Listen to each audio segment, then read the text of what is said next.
सहरा में एक राह बन जाएगा, सहरा में भी एक राह बन जाएगा। तेरे रूह से, तेरे रूह से, तेरे रूह से खुदा बन खुदा, तेरे रूह से, तेरे रूह से, तेरे रूह से खुदा बन खुदा। हम पे तेरा ये पहाड़ भी मैदान हो जाएगा, ये पहाड़ भी मैदान हो जाएगा। सहरा में भी एक राह बन जाएगा, सहरा में भी एक राह बन जाएगा। अपने हाथों को उठाकर थैंक यू जीसस।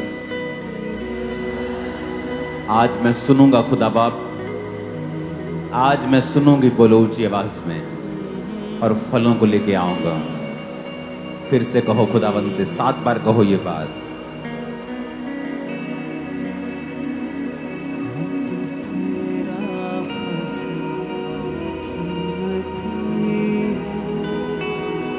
कुछ नहीं है जो मुमकिन नहीं,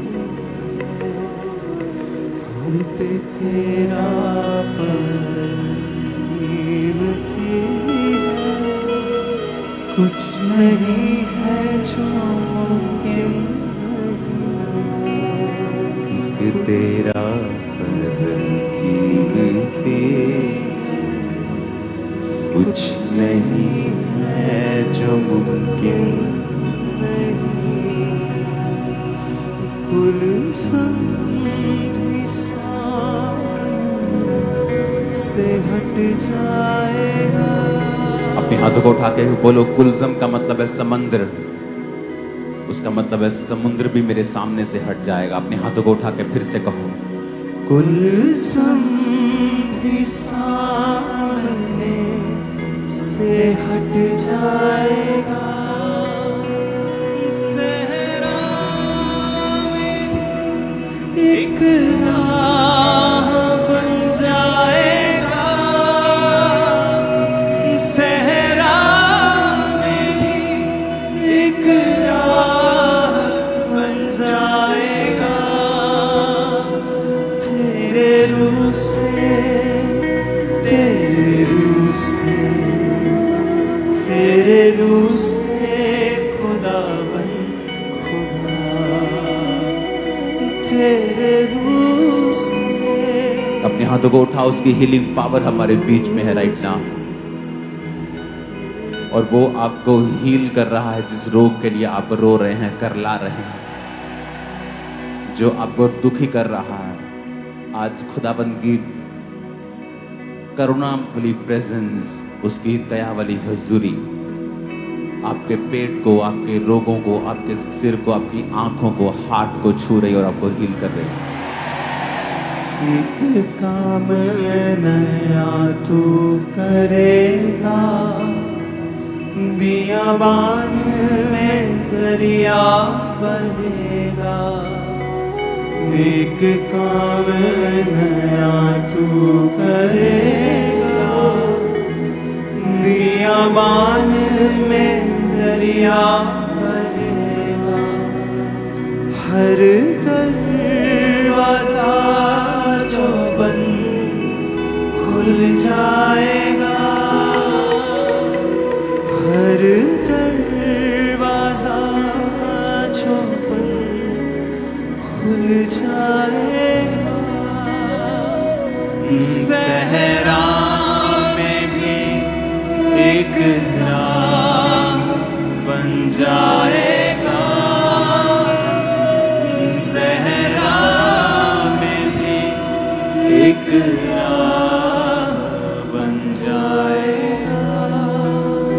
हाथों को उठाओ, आपके मेंटल टॉर्चर को जो शैतान करता था वो खत्म हो रहा है। याद रखना, इस महीने से दिसंबर आने तक आप फाइनेंशियली कहीं अधिक लेवल, ऊंचे लेवल पे होंगे। वो आपके बंधनों को तोड़ेगा। जब उसने लाजर को मरे हुओं में से जिलाया, उसी तरह से उसने आपको आत्मिक मुर्दों में से जिलाया है। लेकिन जब आत्मिक मुर्दों में से उसने आपको जिलाया, जिस तरह लाजर की पट्टियों को उसने खोला था, वो आपके बंधनों को भी आज खोल देगा पूरी रीति के साथ। जो कोई आज के वचन को मानेगा और इस वचन पे चलेगा, मेरे परमेश्वर का आत्मा उसकी जिंदगी में एक बड़ा काम करके उसको ऊंचा करेगा, और मेरे परमेश्वर का आत्मा उस पर फेवर देगा और उसको अपनी भलाई दिखाएगा। अपने हाथों को उठाकर प्रभु यीशु मसीह के सामर्थी नाम में हम मांगते हैं, आमीन। ऊंचा ये आशीष हमारी है चर्च। फिर से 7 बार आमीन बोलो और आशीष को रिसीव करो।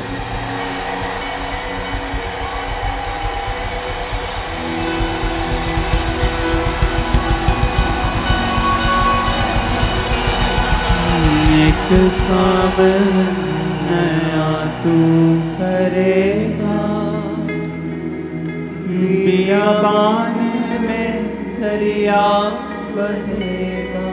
पूरी कलीसिया हाथों को उठा के गाए, बोलो खुदा बाप से, एक काम नया तू करेगा, बियाबान में दरिया बहेगा। एक काम नया तू करेगा, बियाबान। पूरी कलीसिया की आवाज में सुनना चाहता हूं। पूरी कलीसिया, एक सिंगर और मैं, अपने हाथों को उठाओ, फिर से कहो, एक काम नया तू करेगा, बियाबान में दरिया बहेगा। एक काम नया तू करेगा, बियाबान में दरिया बहेगा।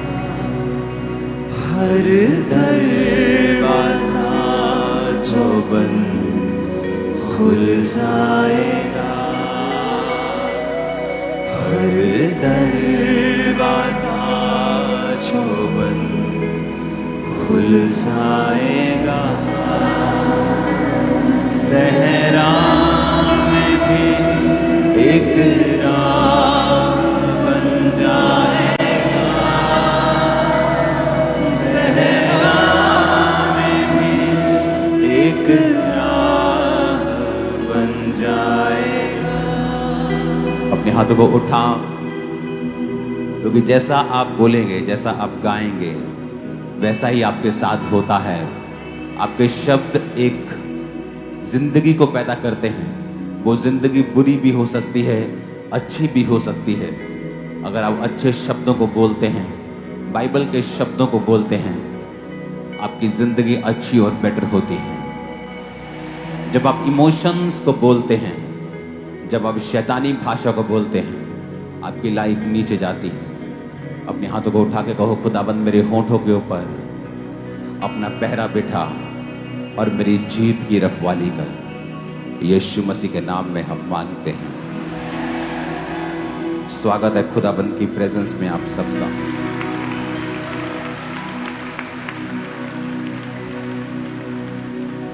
एक बच्चा जब छोटा होता है, अपने पड़ोसी को बोलो ध्यान से सुन। हालेलुया। एक बच्चा जब छोटा होता है, 2 साल का, 3 साल का, 1 साल का, और जब वो अपनी मां के पास आता है और इशारों इशारों में बात करता है, रोता है किसी चीज को लेके, या करता है, उसकी मां को झट मालूम होता है कि इसको ये चीज चाहिए। वो बोल के नहीं बोल सकता उसे भूख लगी है, लेकिन उसकी माँ जब वो रोता है या कुछ करता है, एक्शन करता है, तो उसकी मां को मालूम होता है इसे भूख लगी है,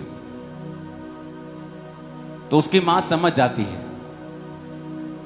वो बोल के नहीं बताता, रो के बताता है, बैठ जाओ अभी, वचन के बाद। तो उसकी मां समझ जाती है इसको क्या चाहिए। लेकिन जब वो बच्चा 18 साल का हो जाए, 15 साल का हो जाए और बड़ा हो जाए, आप इमेजिन करो वही इशारे जो वो छोटे होते करता था, अपनी मां से फिर जाके ऐसे ही करे, आपको कैसा लगेगा? अपने बाप को वही इशारे जाके करे, रोए, कैसा लगेगा आपको? अच्छा लगेगा मां को? बोलो माओ, चंगा लगेगा? न्याणा हले भी 18 साल का यही करे, रोवे अगे आके दसे ना कि रोटी चाहिए, कि बनैन चाहिए, कि पेंट चाहिए, कि की चाहिए, पैसे चाहिए। हाँ, चंगा लगेगा? एक समय होता है आप प्रभु के सामने एक छोटे बच्चे की तरह होते हैं। आप रोते हैं, आपको अच्छी तरह से प्रार्थना करनी भी नहीं आती, तो भी आपकी वो प्रेयर सुन लेता है, आपको हील कर देता है, आपको चंगाई दे देता है, अभी आपको प्रार्थना करनी इतनी नहीं आती, अभी आप आत्मा में यही कर रहे हो, प्रभु तू मेरी सुनता क्यों नहीं, प्रभु तू मैनू चंगा क्यों नहीं करता, प्रभु जी मैनू छू लो, प्रभु मैनू चंगा कर दो, बच्चे वाली प्रार्थना। लेकिन जब आप बड़े हो जाते हैं, आप 3 साल से बड़े हो जाते हैं, आत्मिक 3 साल से, आपको बपतिस्मा लिए 2-3 साल 4 साल हो जाते हैं, आप मसीह में बढ़ने लगते हैं, आपको चर्च जाते हुए 4-5-6-7 साल हो चुके हैं। अब अगर आप फिर से वो यही करोगे, परमेश्वर आपकी प्रार्थना को नहीं सुनेगा, बल्कि वो आप पर गुस्सा करेगा। क्योंकि जब 3 साल का बच्चा मां के सामने रो के यही करके मांगेगा, वो उसे प्यार से खिलाएगी, वो खुश होकर खिलाएगी, वो अच्छी तरह खिलाएगी। लेकिन जब 18 साल का 15 साल का ऐसी हरकतें करेगा, तो वो गुस्सा करेगी, वो गुस्सा करेगी, क्योंकि वो मां अब मैच्योरिटी को, बड़प्पन को एक्सपेक्ट करती है कि अब ये बच्चा बड़ों की तरह बात करे, अब ये बड़ों की तरह मांगे, अब ये सियाना हो जाए, अब ये बचपने की बातें छोड़ दे।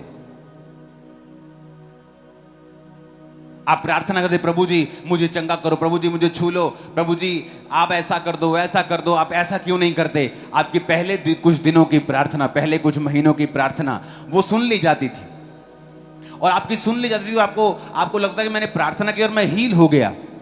लेकिन आपको यह नहीं पता, अब वो तो बचपना था आपका, आप छोटे बच्चे थे आत्मा में, और परमेश्वर आपकी ऐसी प्रार्थनाओं को भी सुन लेता था। लेकिन जब आप बड़े हो जाते हैं, जब आपकी उम्र आत्मा में बड़ी हो जाती है, आपको मसीह में आए 4 साल 3 साल 5 साल 10 साल हो जाते हैं, अगर फिर से आप वही प्रार्थनाएं करेंगे, तो वो प्रार्थनाएं जो पहले रिजल्ट लेके आती थी, अब वो रिजल्ट नहीं लेके आएंगी। और लोग कई बार क्वेश्चन करते हैं कि मैं जब पहले प्रार्थना मसीह में, जब मैं नया नया आया था ना, मैं प्रार्थना करता था ना, मेरी प्रार्थना सुनी जाती थी, मैं हील होता था, लेकिन अब मुझे ऐसा लगता है कि परमेश्वर मेरी प्रार्थना को सुनता नहीं। शायद वो नए नए लोगों को हील करता है, ऐसा नहीं है। क्योंकि तब आप जब नए होते हैं, आप बच्चे होते हैं आत्मा में, वो आपके करलाने को, चिल्लाने को, यूं को भी सुन लेता है, क्योंकि वो आपसे प्यार करता है और आपको सारी चीजें दे देता है। लेकिन जब आप आत्मा में बड़े हो जाते हैं, अब वो ये चाहता है कि आपको मांगना आना चाहिए। अगर आपको भूख लगी है तो रोने से नहीं, आपको मांगना पड़ेगा, माँ मुझे खाना दो। अगर आपको कपड़े चाहिए, आपको मांगना पड़ेगा, मुझे कपड़े चाहिए। अगर आपको बाहर जाना है, आपको किराया चाहिए, आपको पैसे चाहिए, आपको मांगना पड़ेगा। ट्यूशन फीस चाहिए, मांगना पड़ेगा। साइकिल चाहिए, मांगना पड़ेगा। आप बच्चे की तरह सिर्फ रोते थे, मां आपका डायपर चेंज कर देती थी। आप रोते थे, आपको खाना देती थी। आप रोते थे, आपको सुला देती थी। वो सब कुछ जानती थी। लेकिन अब आपको ऐसे नहीं चलेगा। आपको जो कुछ चाहिए, आपको वही चीज स्पेसिफिकली, वो चीज आपको उन्हीं शब्दों में प्रभु से मांगनी पड़ेगी, और उसके लिए आपको बाइबल पढ़नी पड़ेगी और ये देखना पड़ेगा कि जो चीज मुझे चाहिए वो बाइबल में एग्जैक्टली कहां लिखी है। क्योंकि अगर मैं ऐसा नहीं करूंगा तो अब यही रोने से, चिल्लाने से, करलाने से परमेश्वर मेरी प्रार्थना को नहीं सुनेगा। चेले जा रहे नाव में और यीशु मसीह पीछे सो रहे हैं और तूफान आ गया नाव में। तूफान आ गया, सब नाव जब डूबने लगी, पानी भरने लगा। जब तूफान एक्सट्रीम चला गया तो चेले आके परमेश्वर को उठा के कहते हैं, प्रभु तेनू चिंता नहीं साडी, तेनू चिंता नहीं सी, तू सो रहे हैं परमेश्वर, तेनू चिंता नहीं सी, मर रहे हैं। परमेश्वर उठे और आप जानते हैं प्रभु को तो खुश होना चाहिए था कि संकट के दिन तू मुझे पुकार और मैं तुझे उत्तर दूंगा। प्रभु को तो खुश होना चाहिए कि हां मेरे बच्चों आओ मेरे पास, मैं यही चाहता था कि तुम मेरे पास आओ। लेकिन बाइबल कहती परमेश्वर उनसे नाराज हुए, यीशु मसीह उनसे नाराज हुए और प्रभु ने कहा, हे अल्प विश्वासियों, हे थोड़े विश्वासियों, तुम्हारा विश्वास कहां है? आप सोच सकते हैं कि उन्होंने तो प्रभु को पुकारा है, कोई शारीरिक मदद के लिए नहीं पुकारा, उन्होंने प्रभु को गाली नहीं निकाली, प्रभु को उठाना भूल नहीं गए, पुकारना नहीं भूले, लेकिन फिर भी परमेश्वर उनसे नाराज हुआ। और बाइबल कहती परमेश्वर उठे और कहा उस पानी को शांत रह और थम जा, लेकिन आंधी थम गई और पानी शांत हो गया। यानी परमेश्वर ये चाहते थे कि अब चेले जो बड़े हो गए हैं, आत्मा में बड़े हो गए हैं, मैच्योर हो गए हैं, वो खुद उस पानी को डांटें और खुद उस हवा को डांटें और उन्हें शांत और थम जाने के लिए बोलें। और प्रभु यीशु मसीह एक जगह जा रहे थे तो वचन कहता है, क्योंकि आज मैं आपको वचन जो दे रहा हूं थर्सडे का सेकंड पार्ट है, तो थर्सडे का कुछ हिस्सा मैं आज आपको दूंगा, बाकी आपको थर्सडे की मीटिंग में से सुनना पड़ेगा और उसके बाद मैं सेकंड पार्ट में चलूंगा। यीशु मसीह जा रहे हैं, बाइबल कहती है, और रास्ते में यीशु मसीह को भूख लगी और पेड़ के पास वो गए, और जब पेड़ में फल नहीं तो परमेश्वर ने कहा आज से तेरा फल कोई ना खाए। और यीशु मसीह चले गए। जब वापसी आ रहे थे सभी चेले और प्रभु यीशु मसीह के साथ, तो चेलों ने कहा प्रभु देख, अभी 24 घंटे भी नहीं हुए, जिस पेड़ को तूने श्राप दिया था जड़ तक सूख गया है। पत्ते नहीं सूखे, जड़ तक पूरा पेड़। लकड़ी जब सूख जाती है उसका कलर चेंज हो जाता है, पत्तों का तो कलर दिखता है, लकड़ी का भी दिखता है जब पेड़ पूरा सूख जाता है। एक दिन में जड़ वाला पेड़, फल देने वाला पेड़, कभी सूखा दिखाओ कि एक दिन में पेड़ खराब हो जाए, आपको कहीं एग्जांपल नहीं मिलेगी। कहीं दिखाओ एक दिन में पेड़, पत्ते सब कुछ सूख जाए एक दिन में जड़ तक, कहीं एग्जांपल नहीं मिलेगी। और वो पेड़ सूखा हुआ नहीं था पहले से। इस बात की गारंटी ये है कि यीशु मसीह अंजीर के पेड़ के ऊपर फल ढूंढने गए थे, क्योंकि अंजीर का पेड़ तभी फल देता है जब उसके पत्ते हरे होते हैं और नए पत्ते निकलते हैं। जब नए पत्ते निकलते हैं और हरे हरे पत्ते निकलते हैं, पीछे से फल भी निकलता है। जब यीशु मसीह ने देखा कि पत्ते निकल रहे हैं तो फल भी होगा, अंजीर का पेड़ है, पत्ते निकले हैं तो फल भी जरूर होगा। लेकिन जब फल नहीं था तो परमेश्वर ने कहा तू सूख जाए, और नया पेड़, नए पत्ते निकल रहे, 24 घंटे के अंदर अंदर जड़ तक सूख गया। और यीशु मसीह ने कहा, यीशु मसीह ने उनको, अपने चेलों को कहा, जब चेलों ने कहा परमेश्वर तो सूख गया है, मरकुस 11 उसकी 23 आयत में लिखा, यीशु ने कहा मैं तुमसे सच कहता हूं, जो कोई उस पहाड़ से कहे तो उखड़ जाए और समुद्र में जा पड़, और मन में संदेह ना करे वरन विश्वास करे, जो कहता है हो जाएगा, उसके लिए वही होगा। यीशु मसीह ने कहा अगर तू पहाड़ से कहेगा यहां से हट जा, यानी अब परमेश्वर ये चाहते थे कि उसकी कलीसिया मैच्योर हो जाए। यीशु मसीह ने कहा मुझसे बात मत करो, मेरे सामने कंप्लेंट मत करो, सीधा अपनी मुसीबत से जाके बात करो। हे आंधी थम जा, हे समुद्र शांत हो जा। तुम मुझसे कंप्लेंट कर रहे हो अपनी बीमारी के बारे में, क्या तुम नहीं जानते कि मेरे कोड़े खाने से तुम चंगे हो चुके हो? तो प्रभु अब मैं क्या करूं? अपनी बीमारी से बात कर कि उसके कोड़े खाने से मैं चंगा हो चुका, तू यहां क्या कर रही है, तू यहां क्या कर रहा है, चल भाग यहां से यीशु मसीह के नाम। और कहता क्या कर, संदेह ना कर, समुद्र से बात कर, खुदा के पास मत जा कि प्रभु इस समुद्र को तू हटाता क्यों नहीं, इस पहाड़ को तू हटाता क्यों नहीं। परमेश्वर ने कहा पहाड़ से बात कर, डायरेक्टली अपनी मुसीबत से बात कर, बीमारी से बात कर, शैतान से बात कर, कर्जे से बात कर, तेरी बात को वो सुनना पड़ेगा उनको। अब रोते रोते आते हैं प्रेयर लाइन में, मेरे पर डिले का आत्मा काम करता है, मैं जो भी काम करता हूं डिले हो जाता है। तो तेरे शब्द कहां हैं, तो तेरे शब्द कहां हैं? बोल सुबह सुबह उठ के कि डिले का आत्मा मेरी जिंदगी में कभी काम नहीं कर सकता। आज से मैं सुपरनैचुरल स्पीड में आगे बढ़ रहा हूं, परमेश्वर मेरे साथ है, आज से खुदाबंद का फेवर मेरे साथ है और मैं आगे जा रहा हूं। कहां रहेगा डिले?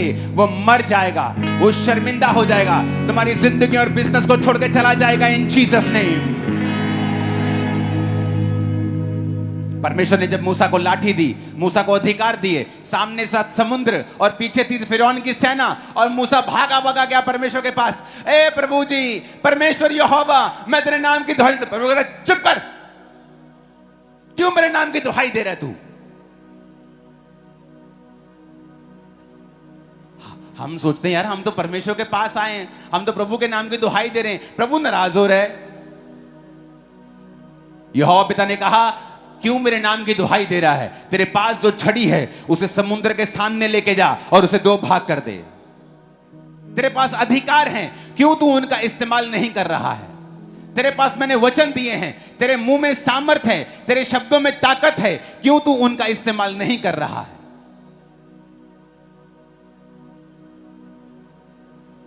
मुझे पापा से मिलना, मेरे घर में डेथ्स हो रही है वीक के बाद। तो तुम्हारे शब्द कहां हैं? तुम्हारे शब्द कहां हैं? जो फैमिली बची है उनको बिठाओ, बैठो एक जगह गोल घेरे में बैठ, अपने हाथ पकड़ के बैठ जाओ जरा और वचन डिक्लेयर करो, मैं ना मरूंगा वरन जीवित रहूंगा और परमेश्वर के कामों का वर्णन करता रहूंगा। मैं ना मरूंगा वरन जीवित रहूंगा, परमेश्वर के कामों का वर्णन करता रहूंगा। मैं ना मरूंगा वरन जीवित रहूंगा, परमेश्वर के कामों का वर्णन करता रहूंगा। बोलो बोलो, मैं ना मरूंगा वरन जीवित रहूंगा और परमेश्वर के कामों का वर्णन करता रहूंगा। अपने हाथों को उठा के बोलो, मैं ना मरूंगा वरन जीवित रहूंगा और परमेश्वर के कामों का वर्णन करता रहूंगा। मैं ना मरूंगा वरन जीवित रहूंगा और परमेश्वर के कामों का वर्णन करता रहूंगा। कहने बोलो, मैं ना मरूंगी वरन जीवित रहूंगी, प्रभु के कामों का वर्णन करती रहूंगी। हालेलुया। कहां जाएगा वो मौत का आत्मा? उसे जाना पड़ेगा। लेकिन तुम परमेश्वर के सामने रोते हो, प्रभु तुझे दिखता नहीं, मेरा चाचा मर गया, मेरा फलाना मर गया, मेरा ताया मर गया, वो मर गया, वो मर गया, अब मुझे भी वही बीमारी है। तो क्या इंतजार कर रहे हो कि अब तुम मरोगे? किस चीज का इंतजार कर रहे हो तुम लोग? मरने का? तुम मर जाओगे ऐसे ही जैसे वो मरे हैं, अगर तुम अपने शब्दों का इस्तेमाल नहीं करोगे और तुम प्रभु को बोलते रहोगे और प्रभु तुम पे गुस्सा करेगा कि मैंने बाइबल में तुम्हें अधिकार दिए हैं, तुम्हें चलना सिखाया है, तुम्हें वचन पढ़ना सिखाया है कि वचन में लिखा है समुद्र पेड़ से बात कर, पहाड़ से बात कर। मेरे पास मत आ कि प्रभु इस पेड़ को बोलो उखड़ जाए यहां से, इस पहाड़ को बोलो उखड़ जाए यहां से। प्रभु कहता मुझसे मत कहो, मैंने तुम्हें अधिकार दिया, तुम डायरेक्ट बात करो उससे, मैं तुम्हारे साथ हूं। डिले से बात करो, बीमारी से बात करो, हड्डी से बात करो, बिजनेस से बात करो। दुकान पे जाते हो, अपने गल्ले को खोलो और बोलो आज से तू ब्लेस है और तेरे अंदर हमेशा ब्लेसिंग ही होगी, तू हमेशा ब्लेस ही रहेगा, ये दुकान ब्लेस। बोलो, देखो क्या होता है। हालेलुया। और जब तक तब तक बोलो जब तक रिजल्ट नजर ना आने लग जाए, क्योंकि परमेश्वर अब आप जब बड़े हो जाते हैं वो आपके यैया तैया यैया वाली प्रार्थना नहीं सुनता है, बल्कि वो गुस्सा करता है। नया नियम में यीशु मसीह ने गुस्सा किया, तुम्हारा विश्वास कहां था? उसने नहीं कहा ओ मेरे चेलो आओ और उन्हें जफ्फी डाली और बगा, ओ मैं तुम्हारे संग हूं, मत डरो, देखो अब मैं क्या करता हूं। जीसस ने कभी ऐसा इमोशनल नहीं किया उनको, बल्कि डांटा, क्यों मुझे पुकार रहे हो? तुम्हारे अधिकार कहां हैं? क्या तुम नहीं जानते मैंने तुम्हें पावर दी है? जब दुष्ट आत्मा को निकालने के लिए परमेश्वर ने उनको भेजा था, क्या तुम नहीं जानते मैंने तुमको अधिकार दिए हैं? तुमने क्यों नहीं बोला आंधी को थम जा? तुमने क्यों नहीं बोला समुद्र को शांत रहे? तुमने खुद क्यों नहीं कहा? तुम मुझसे आके क्यों लड़ रहे हो? तुम मुझसे मेरा सिर क्यों खा रहे हो?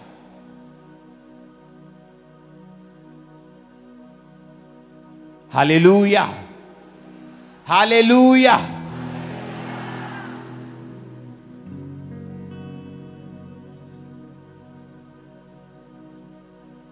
रोमियो 10 उसकी 9 आयत को फिर से पढ़ेंगे।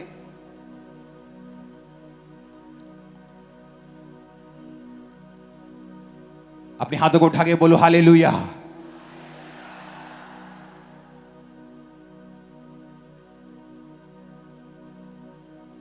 आप मेरी बात समझ रहे कि नहीं? आप बात क्यों नहीं कर रहे हैं अपनी मुसीबत से?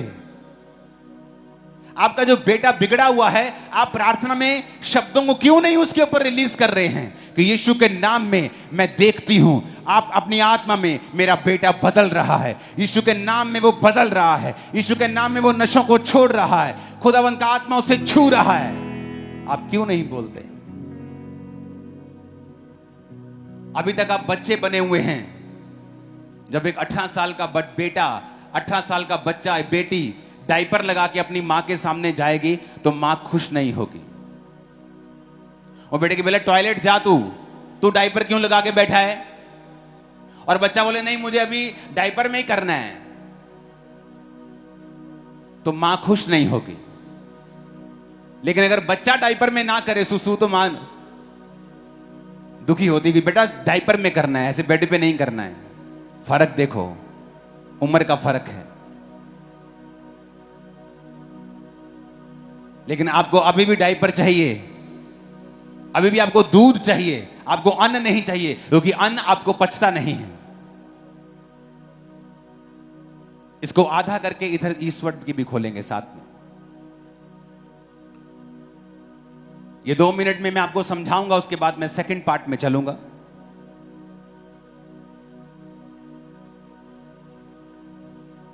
इसको करना सेट पूरा।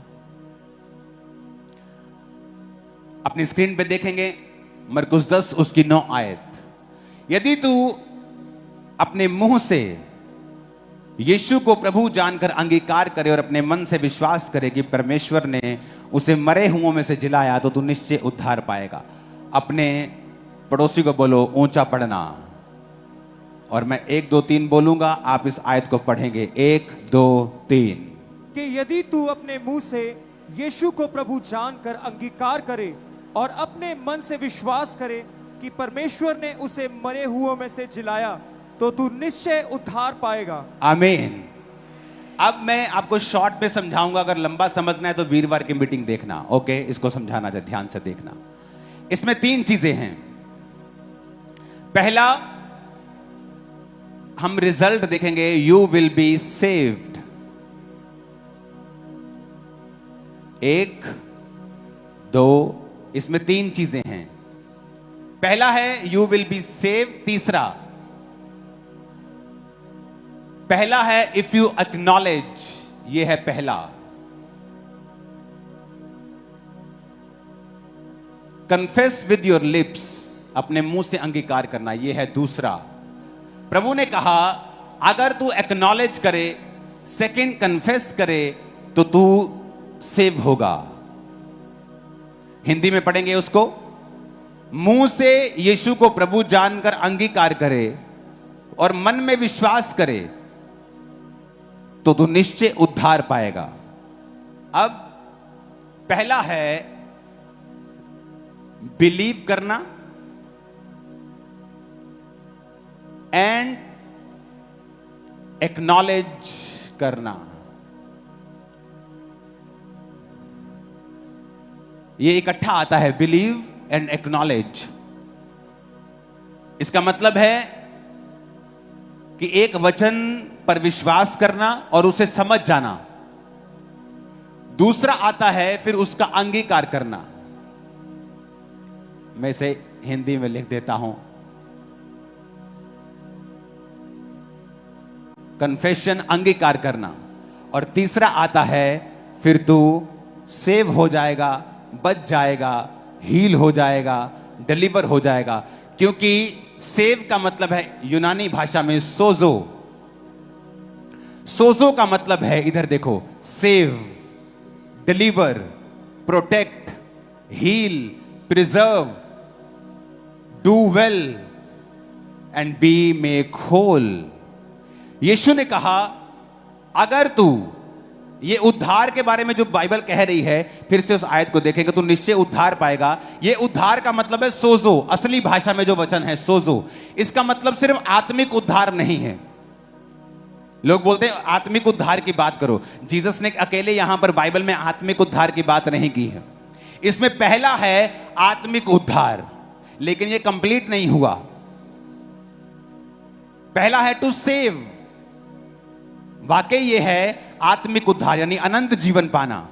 लेकिन ये खत्म नहीं हुआ, उद्धार का मतलब ये भी है डिलीवर, प्रोटेक्ट, छुटकारा पाना शैतान से, छुटकारा पाना, चंगे होना, प्रिजर्व होना, सुरक्षित रहना, डू वेल, अपनी जिंदगी में अच्छा करना, बी मेक होल, यानी अगर आपके शरीर में कोई कमी है तो बी मेड होल, जैसे जीसस ने बहुत बार लोगों को चंगा करते वक्त बोला है be made whole, be make whole, complete हो जाओ, पूरे हो जाओ, तो वो पूरे हो जाते थे। जैसे यहां टेस्टिमनीज आती हैं, मुझे दिखता नहीं था, डॉक्टर ने ये बोल दिया था पीछे आंख में रोशनी नहीं, लेकिन आज प्रार्थना के दौरान मुझे दिखने लगा। क्या हुआ? जो नाड़ी पीछे बंद थी वो बी मेड होल हो गई, वो कंप्लीट हो गई और दिखने लगा, सुनने लगा, लोग चलने लगे। ये वो मतलब है। तो इसके लिए उसने कहा पहला काम क्या करना है? Believe and acknowledge. एक्नॉलेज करना, किसी चीज को देखना और उसको एक्नॉलेज कर लेना, उसको समझ लेना कि परमेश्वर ने मेरी गरीबी के लिए ये किया है, उसने मेरी बीमारी के लिए उस कोड़े खाए हैं। एक्नॉलेज कर लेना कि कोड़े मेरी बीमारी के लिए हैं। बिलीव कर लेना कि परमेश्वर ने मेरे लिए खाए हैं। पहला पॉइंट हो गया।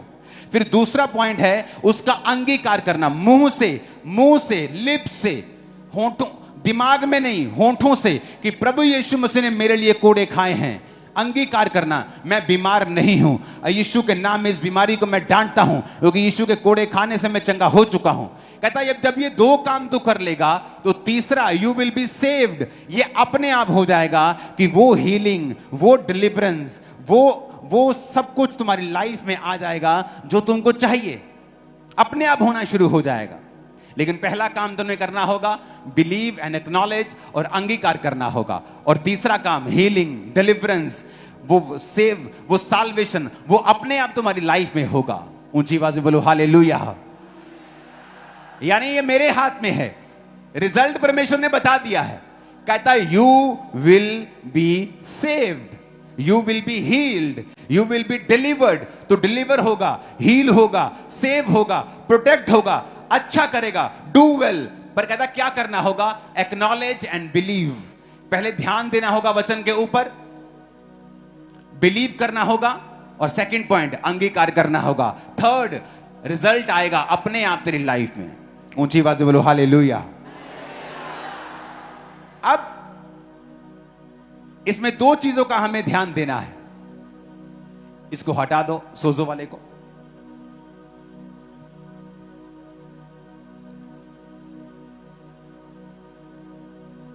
प्लेन पेज देना यहां।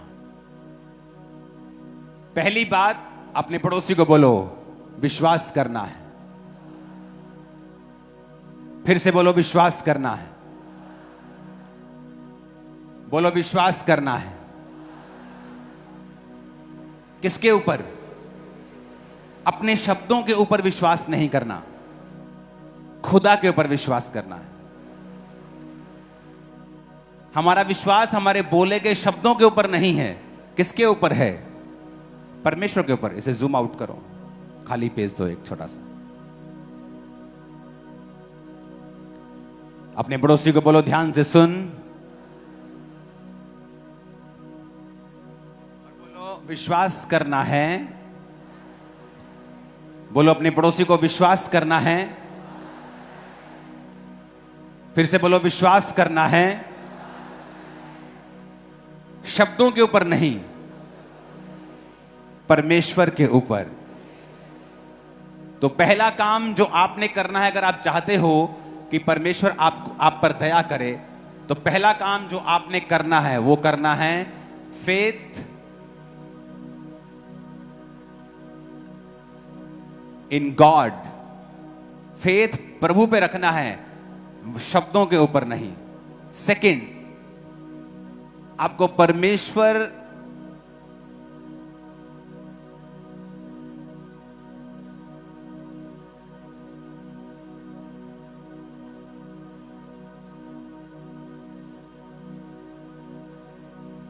आपको परमेश्वर की इच्छा में चलना है,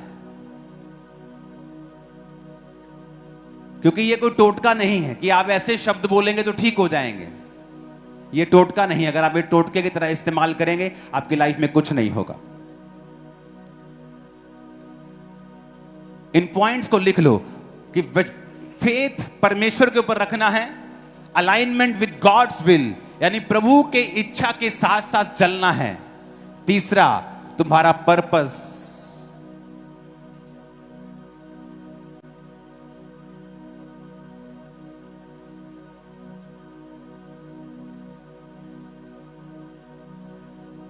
तुम्हारा purpose should be God's glory.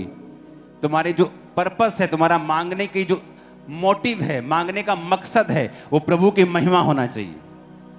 हन्ना ने कहा, प्रभु अगर तू मुझे बेटा देगा मैं तेरे भवन में दे दूंगी। पहले भी मांगती थी, रोती थी, खाना नहीं खाती थी, बड़ा कुछ करती थी, लेकिन प्रभु देता नहीं था। लेकिन जब उसने प्रभु की महिमा के लिए कुछ मांगा तो परमेश्वर ने उसको बेटा दिया और उसके बाद उसको और बेटे और बेटियां भी दी। कहते मेरी बात को समझ रहे हैं? तो जब आप इस वचन को पूरा कर रहे होंगे कि मुझे एक्नॉलेज, विश्वास करना है, वचन पहचान लेना है जो मुझे बोलना है, वचन को पहचान कर विश्वास करना, दूसरा अंगीकार करना, तीसरा रिजल्ट है जो अपने आप आ जाएगा। लेकिन उसके साथ साथ मेरी लाइफ साइड पर कैसी होनी चाहिए। अब आपको कोई जाके बोले कि जिम जाना, 3 सेट ये मारना, 3 सेट ये वाले मारना और 3 ये वाले मारना, बॉडी बन जाएगी। वो बात तो ठीक कर रहा है, लेकिन साइड साइड में आपकी पर्सनल लाइफ में आपको क्या खाना है, कैसे सोना है, ये भी बताया जाता है। अगर आप वो पूरा नहीं करते तो ये भी चीज पूरी नहीं होती। तो साथ साथ में परमेश्वर ने कहा, मुझ पे विश्वास करना, वचनों के ऊपर नहीं, जो तुम बोल रहे हो अपने शब्द, मुझ पे विश्वास करना, मेरी इच्छा के साथ चलना, और तुम्हारा मकसद मेरी महिमा होना चाहिए। ऊंची आवाज से बोलो हालेलुया। अब हमें यह बात समझ लेनी चाहिए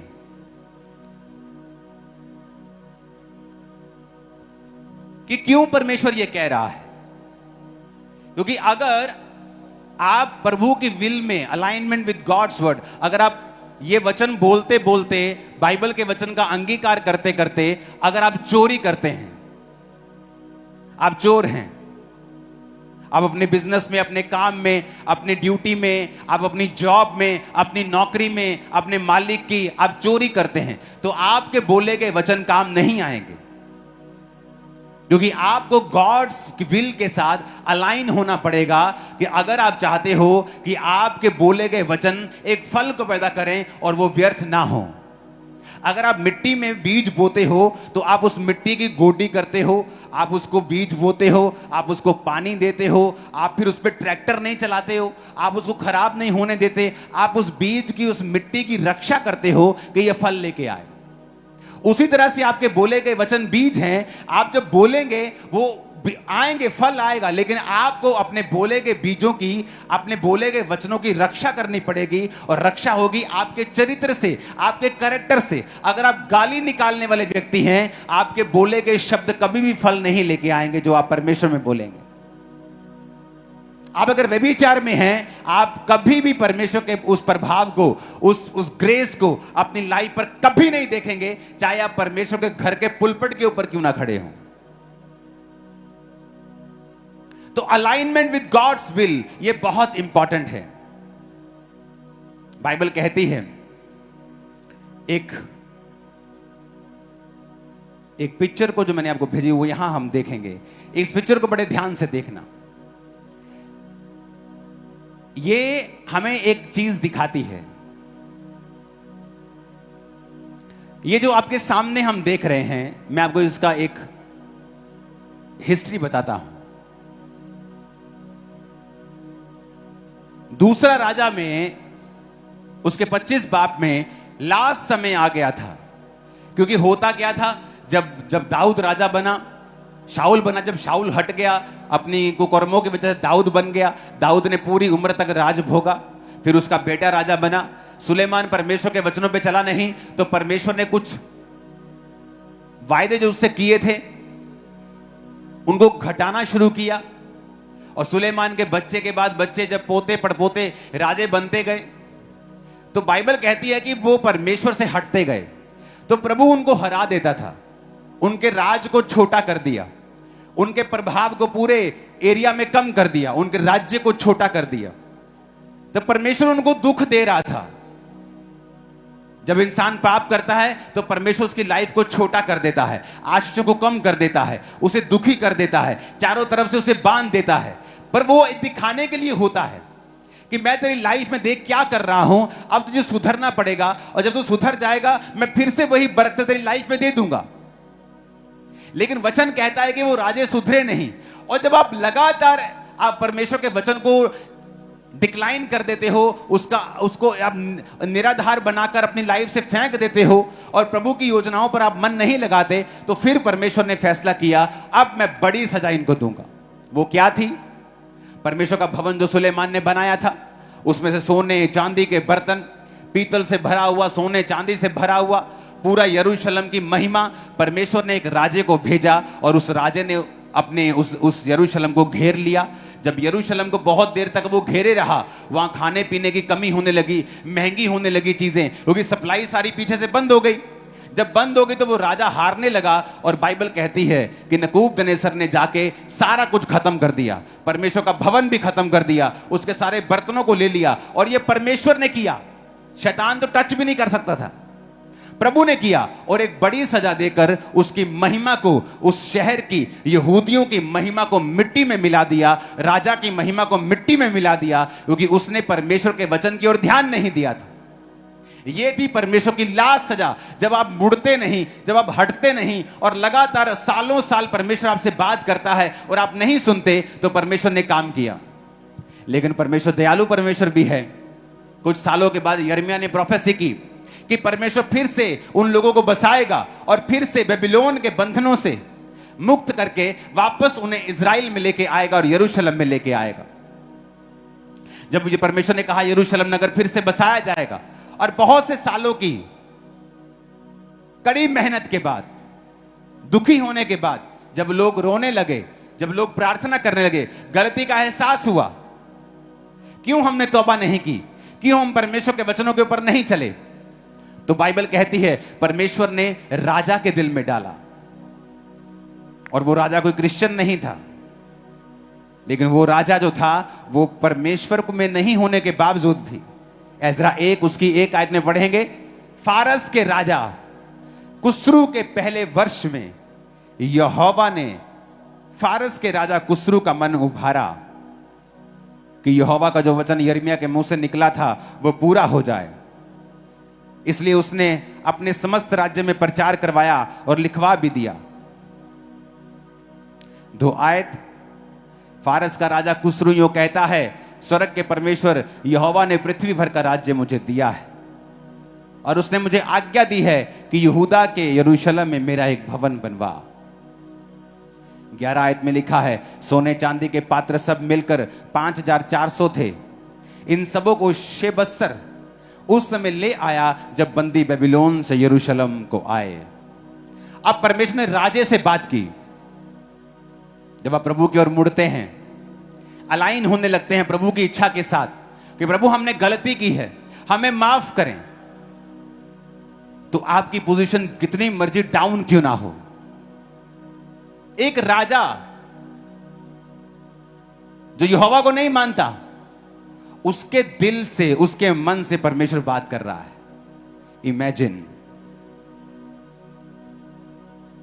इमेजिन करो, किसी देश का प्रधानमंत्री क्रिश्चियन नहीं है, लेकिन उसके दिल में आ रहा है कि यहां पर परमेश्वर का बड़ा भवन होना चाहिए। और किन लोग, कौन लोग जो उसके बंधुए हैं, जिनको भेजने का मतलब है फ्री के कितने मजदूर भेज रहा है, इकोनॉमी इफेक्ट होगी। लेकिन क्योंकि वो लोग प्रार्थना कर चुके हैं, वो लोग परमेश्वर की इच्छा के साथ अलाइन हो चुके हैं, तौबा कर चुके हैं, तो वो हम गीत गा रहे थे ना, एक काम तू नया करेगा, बियाबान में दरिया बहेगा। वो बियाबान में दरिया बहने वाली बात है कि राजे को परमेश्वर कह रहा है मेरा भवन बनवा, और बंधुए जो हैं वो चले जाएं। सोने चांदी के 4000 बर्तन, लाखों करोड़ों रुपए का माल, कहता ले जा शेबस्सर, ले जा, जा अपने यरूशलेम में जा और यहोवा का भवन बनवा। जबकि कितने यहोवा से नफरत करने वाले लोग राजा के आसपास रहते थे।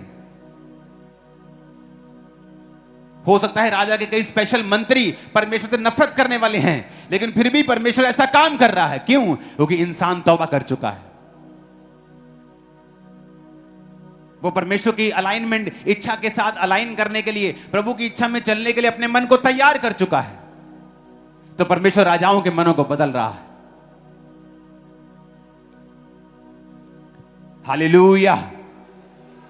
ऊंची आवाज से बोलो हालेलुया। लिखा all the vessels of gold and silver were 5,400।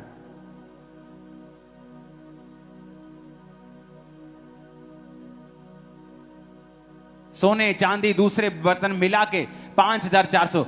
कितनी कीमत! और मैं क्यों कह रहा हूं ये? हालेलुया। यीशु मसीह के जन्म, ये मैं घटनाएं अब बोलूंगा, ध्यान से देखना।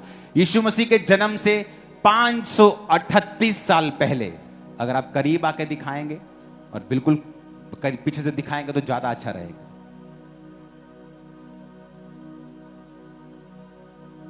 राजा ने डिक्लेयर किया कि ज्यू जो हैं यहूदी यरूशलेम में जाएं और अपने भवन को बनाएं। तो पहला टुकड़ा आया यीशु मसीह के जन्म से 537-538 साल पहले। पहला टुकड़ा आया शेष बज्जर के द्वारा। वही 9 आयत 11 आयत जहां पर लिखा है शेष बज्जर ने वो 5,400 बर्तन लेके वो यरूशलेम को चला गया। The first wave of exiles returns, पहला जत्था यरूशलेम में वापस आ गया, क्योंकि भविष्यवाणी पूरी हुई जो यिर्मयाह ने की थी कि ये लोग वापस जाएंगे और परमेश्वर उनको फिर से बसाएगा। जोर से कहो हालेलुया। अब जब वो आए, कुछ साल वहां पे रहे, क्योंकि सालों से, ऑलमोस्ट सदी से छोड़ा हुआ था अपना देश। आए और फिर से अपने घरों को बनाया, फिर से सेटिंग करनी स्टार्ट की और उसमें कुछ साल लग गए। फिर 515 साल पहले, यानी उस घटना के 15 के साल बाद, 15-20 साल बाद, जो परमेश्वर का भवन था, टेंपल रिबिल्ड, जो भवन था अंडर द लीडरशिप ऑफ जेरुब्बाल की लीडरशिप में, वो भवन जो था वो बनना शुरू हुआ। जो मैंने आपको पिछले संडे बताया था कि लोग उसका विरोध करने के लिए आए, पहले मिलने के लिए आए कि हमें भी भवन बनाने के लिए ले लो। उन्होंने नहीं लिया, बहुत विरोध हुआ, लेकिन वो विरोध काम नहीं आया और एंड में भविष्यवाणियां करते रहे परमेश्वर के नबी उसके लिए। और वो सेकंड भवन जो था यीशु मसीह के जन्म के 515 साल पहले, जब वो यानी 538 साल पहले आए थे, यानी थोड़े सालों के बाद 20-25 साल के अंदर अंदर वो भवन कंप्लीट हो गया। उसके काफी सालों के बाद फिर एज्रा वहां पे पहुंचा। स्क्राइब था वो, यानी एक शास्त्री था। अब समझने वाली बात यह है कि पहले परमेश्वर ने उनको भेजा, जाओ और अपने नगर में जाओ, बर्तन ले जाओ और भवन बनाओ। वो आ गए। कुछ सालों के बाद उन्होंने भवन बनाना शुरू किया। अब और कुछ सालों के बाद वहां पे एज्रा आया, और बाइबल कहती है जब एज्रा वहां पे आया तो एज्रा ने उनको प्रचार किया। एज्रा ने परमेश्वर के वचन की, जिसको तोरा बोलते थे पुराने भाषा में, उसको प्रचार किया। क्यों? एज्रा ने बताया कि बेटियों, तुम्हारे पूर्वज जब इज़राइल में रहते थे बड़े मजबूत थे, बड़े बड़े राजा उन्होंने मार दिए, बड़े बड़े काम किए, शैतान कभी काम नहीं कर पाता था। पर जब उन्होंने पाप किया और प्रभु ने उनको तौबा करने का मौका दिया, जब सालों साल वो तौबा नहीं की और प्रभु ने भवन को नष्ट करके उनको बेबीलोन की बंधुआई में भेज दिया, और जब तुमने फिर प्रार्थना की और परमेश्वर ने तुम पर दया करके वापस भेजा, वापस भेजने के बाद तुमने भवन बनाया जिसका विरोध हुआ, लेकिन वो बन गया। अब फिर से वो गलती दोबारा मत करना। क्योंकि एजरा जानता था, प्रभु जानता था कि अगर ये अपने कैरेक्टर को नहीं सुधारेंगे, ये फिर से उसी मुसीबत में आ जाएंगे। जब एजरा आया तो उसने कहा, तुम जितने यहूदियों ने अन्य जातियों से शादियां की हैं, अलग हो जाओ, तुमको अलग कर दिया जाता है। एजरा कोई बहुत लव्ड इंसान नहीं था, लोग उससे नफरत भी करते थे। क्यों? क्योंकि वो लोगों के पाप के ऊपर बोलता था। अगर किसी ने गलत शादी की है तो वो खत्म कर देता था, उनको शादियां खत्म फिनिश कर देता था। उसका कितना विरोध हुआ होगा कि तुझे क्या लेने देना है हमारी शादियों से, तुझे क्या लेने देना है हमारी पर्सनल लाइफ से। कितना हेट किया होगा, कितनी उसके खिलाफ युद्धबंदी की होगी, कितनी उसके खिलाफ पॉलिटिक्स हुई होगी। आज लोगों को चर्च में कोई दो लोग कुछ बोलते, कहते पॉलिटिक्स हो रही, मैं जा रहा हूं।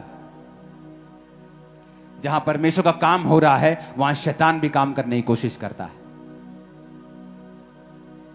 लेकिन एजरा अपनी बात से हटा नहीं, और वचन कहता है यीशु मसीह के जन्म से 450 साल पहले एजरा आया और उसने सारे वचनों को बोला, लोगों ने सुना, लोगों ने माना भी। यीशु मसीह ने कहा 38 साल के रोगी को चंगा करके, फिर से पाप मत करना, फिर ना ऐसा ना हो भारी मुसीबत तेरे पे आ जाए। एजरा भी यही कह रहा था कि यरूशलेम बना, भवन बना, ढह गया, तुम बंधुआई में चले गए, अब वापिस आए हो दुखी होकर, फिर से प्रभु ने महिमा दी है, अब फिर से पाप मत करना। इसलिए परमेश्वर ने कंप्लीट भवन बना दिया, पर यरूशलेम को पूरा नहीं किया। उसकी चार दीवारी और फाटक अभी भी जले हुए थे, अभी भी टूटे हुए थे। कई बार परमेश्वर आपकी लाइफ में काम करता है, आपको दो चीजें चाहिए। आप बीमार थे, आपको हीलिंग चाहिए, आप कर्जे में, बंधनों में हैं, आपको छुटकारा चाहिए। आप जब भवन में आए, प्रभु ने आपको चंगा कर दिया, अब आप जाते प्रभु मुझे छुटकारा दे। प्रभु कहता नहीं बे, तेरे को छुटकारा नहीं चाहिए, तेरे को पहले अब वचन चाहिए। क्योंकि अगर तुझे छुटकारा भी मिल गया, हीलिंग भी मिल गई, फाइनेंस भी मिल गया, और वचन तुझे पता नहीं, तो वापिस अपनी पुरानी लाइफ को जिएगा और ये चीजें दोबारा 7 गुना होकर, बुरी होकर वापिस आएंगे। तो परमेश्वर ने कहा इससे पहले कि इससे एजरा के 12 साल बाद, 13 साल बाद नेहेम्या आया। इससे पहले कि मैं नेहेम्या को भेजकर यरूशलेम की यह शहरपना और फाटकों को बनाकर इस शहर की ग्लोरी को कंप्लीट कर दूं, इससे पहले मैं एजरा को भेजूंगा कि जो भवन मैंने बना के दिया है, पहले तुम वचन को मानकर परमेश्वर के वचनों पर चलो, अपने आप को स्ट्रांग करो। जैसे तुम स्ट्रांग हो जाओगे, अब मैं बाकी महिमा भी पूरी कर दूंगा। आप हील हो जाते हैं, परमेश्वर चाहता अब तुम वचन को सीखो, पवित्रताई में चलना सीखो, वचन में चलना सीखो, ताकि परमेश्वर जो अगली ब्लेसिंग तुम्हें देना चाहता है वो तुम्हारी लाइफ में बनी रहे। कितने मेरी बात को समझ रहे हैं?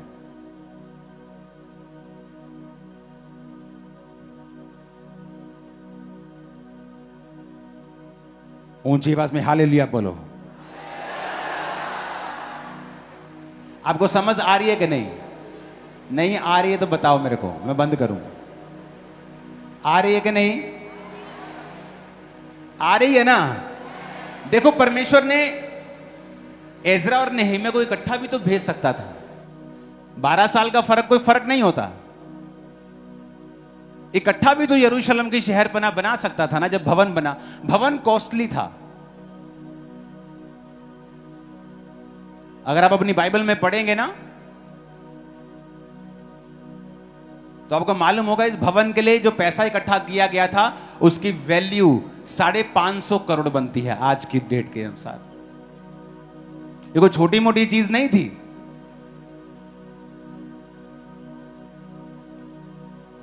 और कौन बना रहे हैं? मजदूर बंधुए। खुदा उनके साथ था, वो आपके साथ है। बहुत से लोग अमीर थे, उन्होंने बोया सोना, चांदी, चीजें, वस्तुएं। परमेश्वर ने कहा नेहम्याह को भेजने से पहले मैं एजरा को भेजूंगा, और एजरा को भेजा। यीशु मसीह के 538 साल पहले उसने राजे से बात की। उसी साल, 1 साल बाद लोगों ने वापस आना शुरू किया बर्तनों के साथ। उससे 15-20 साल बाद वो बिल्डिंग, वो खुदाबंद का भवन बनना शुरू हुआ जेरुब्बाबेल के नेतृत्व में। उससे बहुत साल बाद एजरा आया और उसने कहा अब तुम्हें ऐसा करना होगा। जैसे एजरा ने अपना काम कर दिया, नेहम्याह आया और उसने सारे यरूशलेम की महिमा को कंप्लीट कर दिया। आपको हील कर दिया प्रभु ने, अब उसके वचन पे चलो, क्योंकि जो अगला काम वो करेगा आपकी महिमा को स्ट्रॉन्ग करके आपको खड़ा कर देगा, आपकी लाइफ को कंप्लीट कर देगा। कितने मेरी बात को समझ रहे हैं? प्रभु वेट करता है कई बार कि आप सुधर जाओ। उसने आपको एक चिन्ह दे दिया, आपकी लाइफ में चंगियाई दे दी, आपको प्रूफ कर दिया वो जीवित है। पर उसके बाद अब वो चाहता है अब आप वचन को सीखो। लोग रोते थे जब वचन एजरा बोलता था। बड़े बड़े सुधार किए एजरा ने। जब सुधार हो गए, खुदा ने नेहम्याह को भेजा।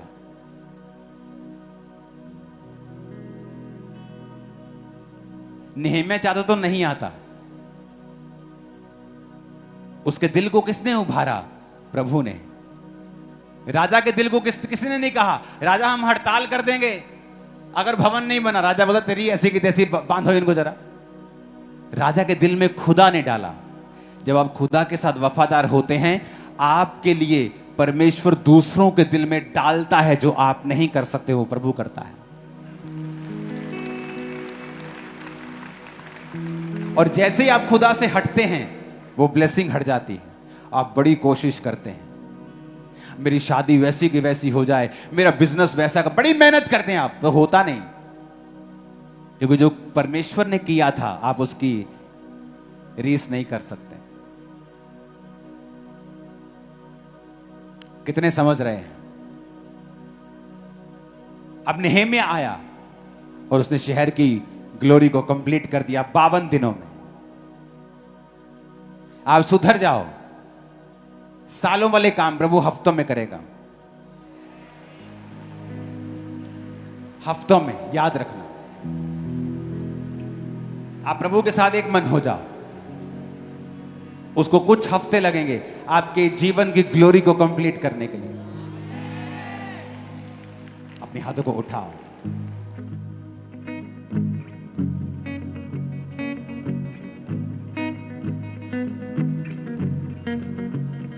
एक काम नया तू करेगा, बियाबान में दरिया बहेगा। एक काम नया तू करेगा, बियाबान में दरिया बहेगा। हर दरवाजा जो बंद खुल जाएगा, हर दरवाजा जो बंद खुल जाएगा। सहरा में भी एक राह खुल जाएगा, सहरा में भी। अपने हाथों को उठाओ, क्योंकि प्रेयर शुरू होने से पहले मन में रख लो कि मुझे खुदा की इच्छा में चलना है।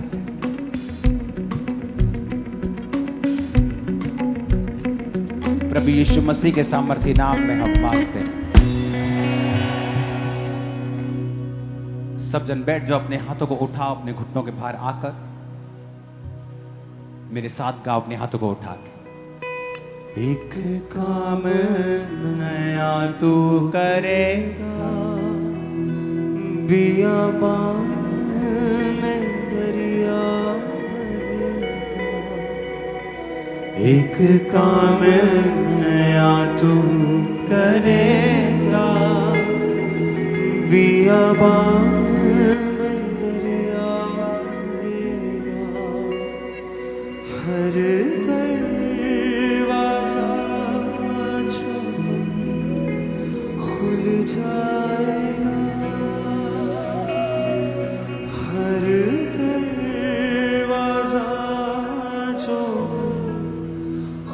जाएगा, सहरा में भी एक राह बन जाएगा, सहरा में भी एक राह बन जाएगा।